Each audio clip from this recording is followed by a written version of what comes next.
नमस्कार। पीडीए ही एनडीए को हराएगा, इस नारे के साथ अखिलेश यादव आज उत्तर प्रदेश विधानसभा में भाषण दे रहे थे। कई मुद्दों के साथ एक मुद्दा जो उन्होंने बहुत जोर शोर से उठाया, वो जाति जनगणना का मुद्दा था। पीडीए का मतलब अखिलेश यादव का मूलतः यही है, पिछड़े, दलित और अल्पसंख्यक। हालांकि एक प्रेस कॉन्फ्रेंस में उन्होंने एक के साथ अगड़े जोड़ा और बाद में कहा कि समाजवादी, संविधानवादी जो लोग हैं वो हमारे पीडीए में शामिल है। यानी मूलतः पीडीए पिछड़े, दलित और आदिवासी को जोड़ करके वंचित, शोषित, कमेरा लोगों को, जिनका हजारों साल से शोषण हुआ है, उन्हें हक और अधिकार दिलाने के नारे के साथ जोड़ रहा है। और इस नारे की सबसे बड़ी खासियत यह है कि उन्होंने आज सदन में इस पूरी बातचीत करते हुए एक बड़ी मजेदार बात कही। और फिर इस बात का जिक्र करते हुए हम इसका विश्लेषण करेंगे कि पूरे देश में इस समय इस जाति जनगणना से जुड़े हुए मसले पर राजनीति चल रही है। अखिलेश यादव जो सदन में विपक्षी दल के नेता हैं, उन्होंने कहा कि भाई, वो जिक्र कर रहे थे 69,000 शिक्षक भर्ती घोटाले में जो 6800 अभ्यर्थी हैं जिनके लिए नियुक्ति देने की बात थी, जो दलित पिछड़े समुदाय से आते हैं, उनके लिए कहा कि 20,000 से ज्यादा सीटों का नुकसान हुआ है। वो हर दिन किसी न किसी नेता के सामने जाकर प्रदर्शन कर रहे। उत्तर प्रदेश की सरकार उनको लाठियां मार रही, महिलाओं को घसीट करके बसों में भरते हैं। कभी वो बसपा प्रमुख के कार्यालय पर जाते हैं, कभी सपा प्रमुख के, कभी अनुप्रिया पटेल के यहाँ, ओम प्रकाश राजभर के यहाँ, डिप्टी सीएम केशव प्रसाद मौर्य के यहाँ, और सभी दलों के नेताओं और बीजेपी के ऑफिस के सामने तो जब जब गए तब लाठियां खाई। बीजेपी के नेता तो गाली देते हुए इन दलित पिछड़ों को ये भगाते हुए कहे कि हटाओ इन सबों को, ये विपक्ष की चाल है। और जो कि चुनाव के पहले उत्तर प्रदेश सरकार ने मान लिया था कि हाँ, इसमें आरक्षण घोटाला हुआ है और हम इसको मानेंगे, लेकिन अब ये कोर्ट के पेच में फंसा करके इन लोगों को नौकरी से रखा गया। इस घटना को लेकर उत्तर प्रदेश में जो कि सदन चल रहा है तो घोर गहमा गहमी थी। और इसी मुद्दे पर बोलते हुए आज नेता प्रतिपक्ष अखिलेश यादव ने एक बड़ी दिलचस्प बात कही, जिस पर आज मैं आपसे अपनी टिप्पणी साझा कर रहा हूं। और वो दिलचस्प बात यह है कि जो जाति जनगणना है, 69,000 शिक्षक भर्ती घोटाले में दलितों पिछड़ों को न्याय नहीं मिल रहा। इस देश में तमाम जगह ऐसी हैं जहां दलितों पिछड़ों के साथ अन्याय हो रहा है, और उस अन्याय की वजह यह है कि इनका हजारों साल से अन्याय हो रहा है और भाजपा इनके साथ न्याय नहीं करने देना चाहती। इसलिए हम पीडीए की बात कर रहे हैं और इसलिए हम जाति जनगणना की बात कर रहे हैं। सबका साथ, सबका विकास, सबका प्रयास, सबका विश्वास तब तक एक नारा बन के रह जाएगा, जमीन पर इसका कोई मतलब नहीं निकलेगा जब तक कि जाति जनगणना न हो। और तब अखिलेश यादव ने कहा, ये जितने दलित पिछड़े समुदाय के नेता बीजेपी में बैठे हैं, मंत्री बने बैठे हैं, लॉलीपॉप मंत्री बने बैठे हैं, ये मन से जाति जनगणना का समर्थन करते हैं, मन से। और मन से जाति जनगणना का समर्थन करने वाले लोग मजबूरी में बीजेपी के सामने चुप बैठे हैं और उत्तर प्रदेश में एक बार भी ये कबूल नहीं कर रहे, कोई प्रस्ताव सदन में नहीं ला रहे, कोई काम नहीं कर रहे कि जाति जनगणना हो। और इसके बाद पूरे सदन में ठहाका। और उसके बाद इसकी प्रतिक्रिया, चूंकि कल भी जाति जनगणना पर बात हुई, आज भी हुई, और इसके लगातार इस तरह के सदन में कार्रवाई चल रही है। और केशव प्रसाद मौर्य जो डिप्टी सीएम है उत्तर प्रदेश के, और फिर से मैं कह रहा हूं, केशव प्रसाद मौर्य का जब मैं नाम ले रहा हूं तो आप पूरे उस सियासत को समझ जाइए। 2017 के बीजेपी अध्यक्ष, प्रदेश अध्यक्ष केशव प्रसाद मौर्य, पूरे उत्तर प्रदेश में इस बात का शोर कि अगर बीजेपी जीती तो केशव प्रसाद मौर्य मुख्यमंत्री बनेंगे। 22 के चुनाव में केशव प्रसाद मौर्य खुद कहते रहे कि कमल के फूल के चेहरे पर चुनाव हो रहा है, अभी मुख्यमंत्री का फैसला नहीं है, दिल्ली फैसला लेगी। न 17 में मुख्यमंत्री बन पाए, न 22 में मुख्यमंत्री बन पाए। पिछले दिनों नाराज चल रहे थे। ऐसा बताया गया कि दिल्ली को जो नाराज किया है मुख्यमंत्री योगी आदित्यनाथ ने, उसमें अब केशव प्रसाद मौर्य भी अपनी नाराजगी शामिल करके एक थोड़ा विरोध का एक अलग स्वर ले रहे हैं। कैबिनेट की बैठकों में नहीं जा रहे। और आज फिर केशव प्रसाद मौर्य ने कह दिया कि मैं जाति जनगणना का समर्थक हूं। और यहां से पूरी राजनीति में एक नया परिदृश्य खोल करके सामने आ गया। अब कल्पना करिए एक ऐसा परिदृश्य जिसमें प्रधानमंत्री कहते हैं कि कोई जाति नहीं होती। ये जो लोग जाति जनगणना की बात कर रहे हैं, ये लोग जातिवाद फैलाना चाहते हैं इस देश में। अच्छा, बात कौन कर रहा है? समाजवादी पार्टी। बात कौन कर रहा है? बहुजन समाज पार्टी। बात कौन कर रहा है? राष्ट्रीय लोकतांत्रिक दल जो आरएलडी। बात कौन कर रहा है? आरजेडी और जेडीयू, बिहार में नीतीश कुमार, तेजस्वी यादव। बात कौन कर रहा है? कांग्रेस के सबसे बड़े नेता राहुल गांधी। बात कौन कर रहा है? इंडिया गठबंधन। बात कौन कर रहा है? डीएमके। बात कौन कर रहा है? तमाम पॉलिटिकल पार्टियां। आंध्र प्रदेश विधानसभा ने पारित कर दिया कि आंध्र प्रदेश में भी जाति जनगणना होगी। कर्नाटक में जाति जनगणना होने जा रही है। छत्तीसगढ़, राजस्थान, मध्य प्रदेश, तीनों जगह कांग्रेस की सरकार बनती है तो कांग्रेस ने यह वादा किया कि हम जाति जनगणना कराएंगे और जिसको जिसका हक मिलना चाहिए उसका हक हम उसे दिलाएंगे। राहुल गांधी ने पिछले दिनों सदन में पूछ दिया, 90 में 3 ओबीसी कैबिनेट सेक्रेटरी, 100 रुपए अगर देश का बजट है तो केवल 5 रुपए का निर्णय ओबीसी ले रहे। तो ओबीसी कहां है देश में? ओबीसी प्रधानमंत्री बताने वाले, ओबीसी के नाम पर वोट लेने वाले मोदी जी इसका जवाब दें। माहौल बदल गया। प्रेस कॉन्फ्रेंस में प्रेस वालों से पूछ दिया राहुल गांधी ने, बताओ भाई आप में कितने दलित, पिछड़े, आदिवासी हैं? माहौल बदल गया। जबकि इस माहौल को बदलने का काम असल में इस देश के समाजवादी और अंबेडकरवादी कर रहे थे। मानवर कांशीराम का नारा था, जिसकी जितनी संख्या भारी उसकी उतनी हिस्सेदारी। समाजवादी आंदोलनों का नारा था राम मनोहर लोहिया का, पिछड़ा पावे 100 में 60, सम सौ पाने बाधी गाट। जगदेव बाबू रामस्वरूप वर्मा के नारे को तो और आगे बढ़ाया, 100 में 90 शोषित हैं, शोषितों ने ललकारा है, धन धरती और राजपाट में 90 भाग हमारा है। हिस्सेदारी की लड़ाई तो सालों से लड़ी जा रही, दशकों सदियों से लड़ी जा रही। और जब ये लड़ाई अपने अगले चरण पर पहुंची, उसका क्रेडिट जाता है बिहार को। बिहार में समाजवादियों की सरकार 1931 के बाद पहला राज्य बिहार बना जिसने जाति जनगणना करा दी। और जाति जनगणना के आंकड़े सार्वजनिक करा के केवल जातिगत आंकड़े नहीं, आर्थिक आंकड़े भी सार्वजनिक कर दिए। और यह कहा कि भाई जिसकी आबादी 80 से 85% है उसकी नौकरी में भागीदारी तो 25% भी नहीं। कौन नौकरी में? और जो कुछ जातियां ऐसी हैं जो अपनी आबादी के 5 गुना 10 गुना कम नौकरी पाई हैं, जमीन पे मालिकाना हक और कम है, संपत्ति और कम है, घर और कम है, रोजगार के बिना जी रही हैं। और कुछ जातियां ऐसी हैं जो आबादी के 2 गुना 3 गुना 5 गुना 10 गुना जगह घेरे हुए हैं। तो अगर मान लीजिए आबादी के हिसाब से कोई पिछड़ गया तो उसे क्या देश में मुख्य धारा में लाने के लिए कोई विशेष अवसर का प्रावधान नहीं होना चाहिए? अचानक आपके मन में लगेगा नहीं, जाति देखकर नहीं, क्योंकि बीजेपी अब ट्विटर हैंडल पर लिख रही है केवल 4 प्रकार की जाति होती है, गरीब, कमजोर, मजलूम। आप सोचिए, अब मैं आ रहा हूं अभी उस पर इस पर बात करेंगे कि कैसे वो इस पूरे प्रकरण को ले रहे हैं।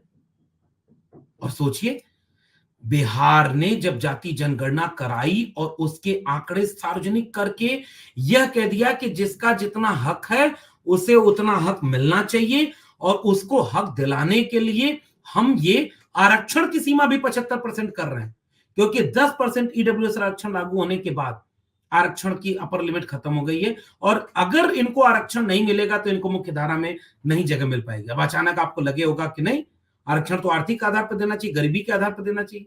गरीब की कोई जाति नहीं होती, जैसे बीजेपी आपको बताती है, पूरे देश को बताती है कि गरीब कौन है। गरीब की एक ही जाति है देश में, गरीब की, और कोई जाति नहीं। ये बात कौन बोल रहा है? ये बात वो बोल रहा है जो खुद को ओबीसी प्रधानमंत्री, कि मैं ओबीसी मां का बेटा हूं इसलिए मुझे गाली दी जाती है, मैं ओबीसी हूं इसलिए मेरे साथ अन्याय होता है। क्या लिख रहे हैं? मेरे लिए सबसे बड़ी जाति है गरीब। सोचिए बीजेपी क्या करी है। मेरे लिए सबसे बड़ी जाति है गरीब, मेरे लिए सबसे बड़ी जाति है युवा, मेरे लिए सबसे गरीब जाति है किसान, मेरे लिए सबसे गरीब जाति है महिला। और इन सब में सबसे गरीब कौन है? जो बीजेपी प्रधानमंत्री की जाति बताने वाली पार्टी है। आज तक अपनी जाति बताकर आजाद भारत में किसी ने वोट नहीं मांगा, अकेले मौजूदा प्रधानमंत्री ने अपनी जाति बताकर वोट मांगा, जाति बताकर सिंपैथी ली है। प्रधानमंत्री बता रहा हूं, मैं ओबीसी मां का बेटा हूं इसलिए मुझे गाली दी जाती है, मेरा अपमान होता है, मैं अति पिछड़ी मां का बेटा हूं।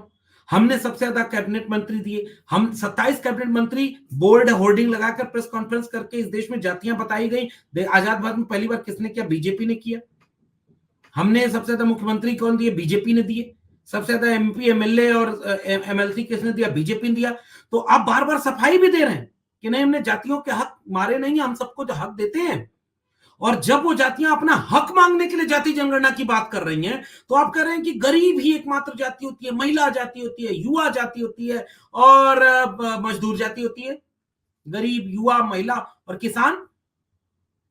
आप कल्पना करिए कि जब जातियां अपना हक मांग रही हैं तो जाति गरीब हो गई, और जब उनको वोट मांगना हुआ तो अपनी अपनी जातियां बताते रहे। एक तो ये पहलू। अब दूसरा, आपके मन में ये भी आ रहा होगा कि भाई बिहार ने 75% कर दिया, जाति जनगणना मांग रही है, इससे आरक्षण से क्या होगा? बिल्कुल, मंडल कमीशन कह रहा है कि आरक्षण जाति मतलब दर्द की दवा, बीमारी की दवा नहीं। आरक्षण तो प्रतिनिधित्व और हिस्सेदारी का सवाल है। अब बताइए कैसे? इस देश में महिलाओं को बराबरी का हक मिलना चाहिए, ये सबने माना, कोई आज भी इसका विरोध नहीं कर सकता। अब मेरा एक लॉजिक का जवाब दीजिए।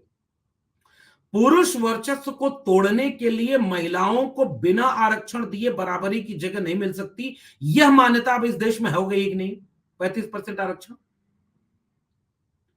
अब इसका मतलब ये कि अगर आरक्षण आप नहीं देंगे तो वो महिला भी बराबरी की धारा में नहीं आ पाएंगी और बराबर नहीं हो पाएंगी। और अगर यह बात इस देश में महिलाओं को समझ में आ रही है, पुरुष और महिला के भेदभाव में आपको समझ में आ रही है, क्योंकि महिला की पहचान के नाते उन्हें मौके से वंचित रखा गया, उनको पीछे रखा गया, हाशिए पर रखा गया, इसलिए कुछ सीटें रिजर्व करेंगी तो महिलाओं का सदन में प्रतिनिधित्व बढ़ेगा। अब कोटा विद इन कोटा की मांग है, उस पर फिर कभी बात करेंगे, बात किया भी हमने। यानी अगर आरक्षण नहीं देंगे तो उतनी महिला नहीं पहुंच पाएंगी। तो पहचान जिस जिस जिस पहचान के आधार पर आपके साथ अन्याय हुआ, उसी पहचान के आधार पर तो आपके साथ न्याय होगा। और इसलिए जाति जनगणना का सवाल उठ रहा है, और इसलिए जाति के नाम पर हिस्सेदारी और प्रतिनिधित्व की बात की जाती है। और जब तक जाति के नाम पर वोट लेना हुआ तो बीजेपी लगातार अपने लोगों को आगे कर देती है। अति पिछड़ों का हित कौन करेगा? बीजेपी। क्योंकि पिछड़ों का सारा हक कौन मार ले गया? अहिर कुर्मी कोयरी।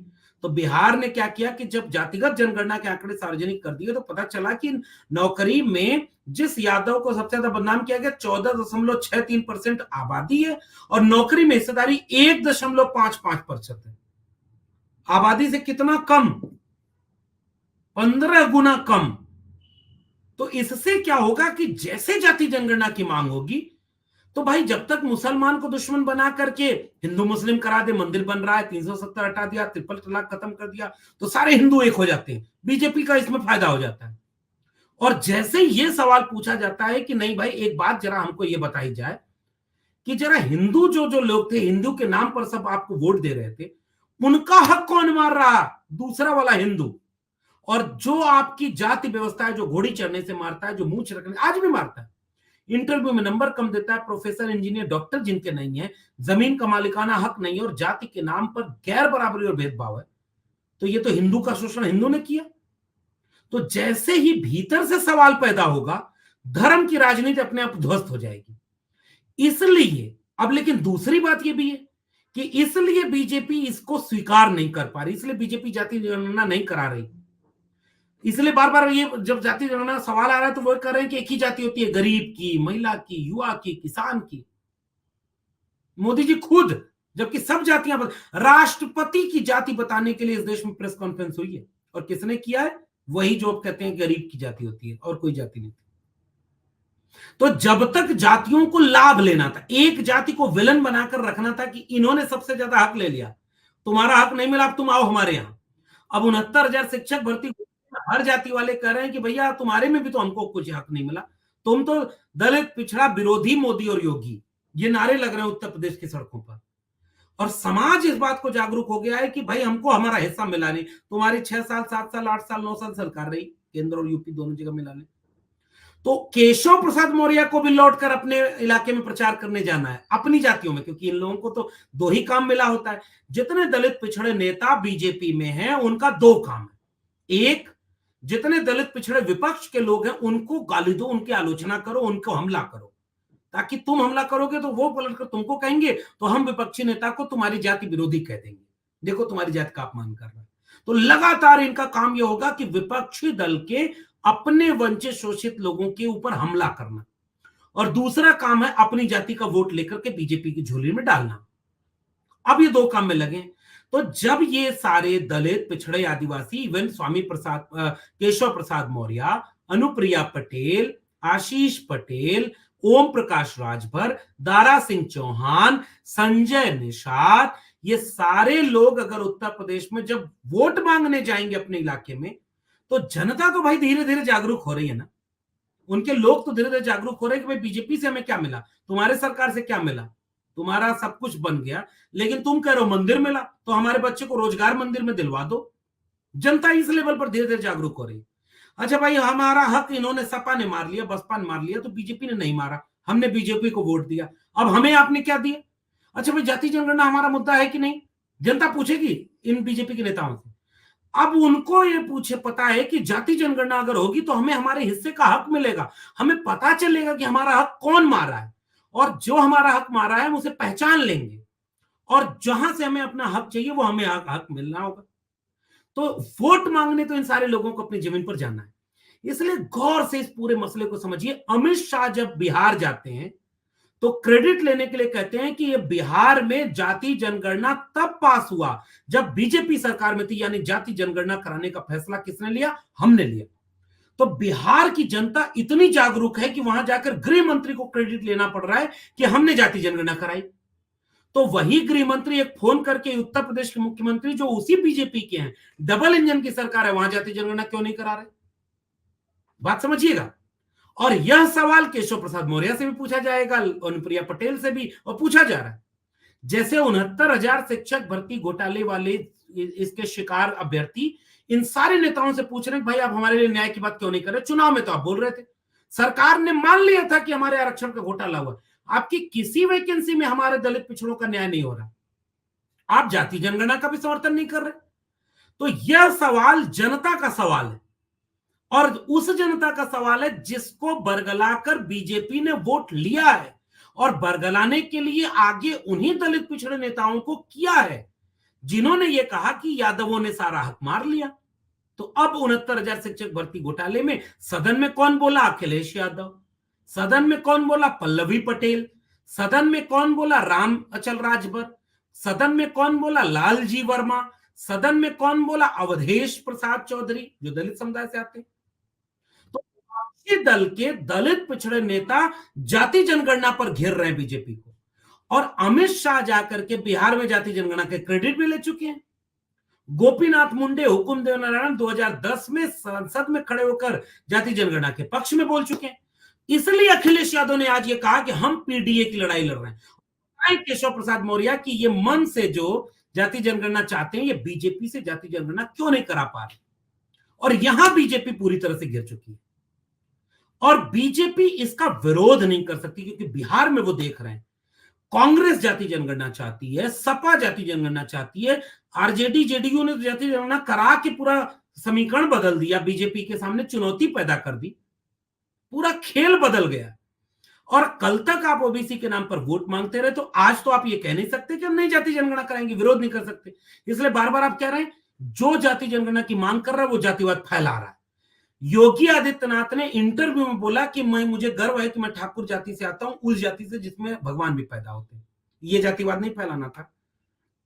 हर जिले में डीएम अगर यादव हो गए तो आज की तारीख में यही ओम प्रकाश राजभर रोज बोला करते थे कि पूरे जिले में 75 जिलों में से 60 के आसपास ब्राह्मण और ठाकुर डीएम है। ये जातिवाद नहीं है। कल्पना करिए, नौकरी मिलने के कोई रास्ते नहीं दिख रहे, 50 साल से ऊपर के सिपाही अब रिटायर किए जाएंगे, उत्तर प्रदेश में ये हो रहा है, और उत्तर प्रदेश के नौजवान नौकरी लेने के लिए पड़ोसी राज्य बिहार में जा रहे हैं। इस तरह से बीजेपी बुरी तरह से गिर गई है, और आज अखिलेश यादव ने तीखा हमला बीजेपी के दलित पिछड़े नेताओं पर करते हुए पीडीए की अपनी रणनीति को और क्लियर करके बीजेपी के सामने भारी मुश्किल पैदा कर दी। जाति के नाम पर वोट लेने वाली बीजेपी, जाति के नाम पर अपने ही दलितों पिछड़ों को विलन बना देने वाली बीजेपी अब जाति जनगणना नहीं कराएगी, यह कह नहीं सकती उत्तर प्रदेश में। योगी आदित्यनाथ ने पूरा जवाब दिया, लेकिन इस पर एक टिप्पणी नहीं की। इसीलिए उन्होंने कहा कि केशव प्रसाद मौर्य जवाब दें, ओम प्रकाश राजभर जवाब दें। मन से ये सारे लोग जाति जनगणना चाहते हैं, और एक दिन ऐसा आएगा जब इस देश के वंचित शोषित जनता ये कहेगी कि हमें जाति जनगणना चाहिए। बीजेपी इस तरह से ट्रैप में फंस गई है। अब भाई किसी दलित पिछड़े को देशद्रोही कैसे कहे, किसी दलित पिछड़े को आतंकवादी कैसे कह दे, ये सब तो कह नहीं पा रहे।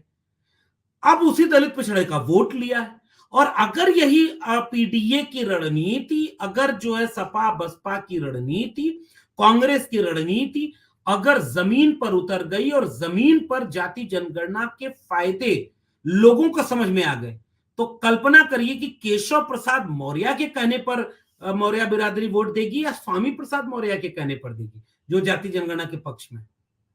ओम प्रकाश राजभर के कहने पर राजभर कम्युनिटी बीजेपी को वोट देगी, या रामचंद्र राजभर के कहने पर वो विपक्ष को यानी इंडिया गठबंधन को वोट देगी, क्योंकि जाति जनगणना की बात, 69,000 शिक्षक भर्ती मामले की बात, आरक्षण की बात, न्याय, सामाजिक न्याय की बात रामचंद्र राजभर कर रहे, स्वामी प्रसाद मौर्य कर रहे, लालजी वर्मा कर रहे, पल्लवी पटेल कर रहे, अखिलेश यादव कर रहे, अवधेश प्रसाद कर रहे, अतुल प्रधान कर रहे, संग्राम यादव कर रहे। तो इससे उत्तर प्रदेश में बीजेपी बुरी तरह गिर गई। सवर्ण वर्चस्व के योगी आदित्यनाथ की छवि को काउंटर बैलेंस करने के लिए पिछले दिनों लखनऊ और दिल्ली के बीच जो तान खींचातान मची थी, उसके चलते अभी तक ओम प्रकाश राजभर को, दारा सिंह चौहान को मंत्रिमंडल में शामिल तक नहीं किया गया। मंत्रिमंडल विस्तार रुका हुआ है, कैबिनेट बैठकों में जाने से मना कर दे रहे हैं केशव प्रसाद मौर्य। इस पूरे समीकरण में बीजेपी बुरी तरह फंसी है उत्तर प्रदेश में। इसलिए सियासी विद्वानों का यह मानना है कि 22 जनवरी 2024 के बाद जब यह राम मंदिर वाला एक बड़ा इवेंट, पॉलिटिकल इवेंट अगर पूरा हो जाएगा, उसके बाद उत्तर प्रदेश में कुछ बहुत बड़ी हलचल होने वाली, और उस हलचल के केंद्र में होगा पीडीए। और यहां बीजेपी को बुरी तरह से विपक्षी इंडिया अलायंस के गठबंधनों ने घेर लिया है।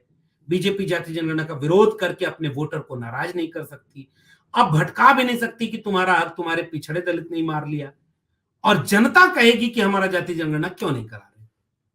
देखना दिलचस्प होगा कि इस ट्रैप में कैसे डील होते हैं स्वामी प्रसाद, केशव प्रसाद मौर्य, अनुप्रिया पटेल, ओम प्रकाश राजभर, दारा सिंह चौहान, संजय निषाद।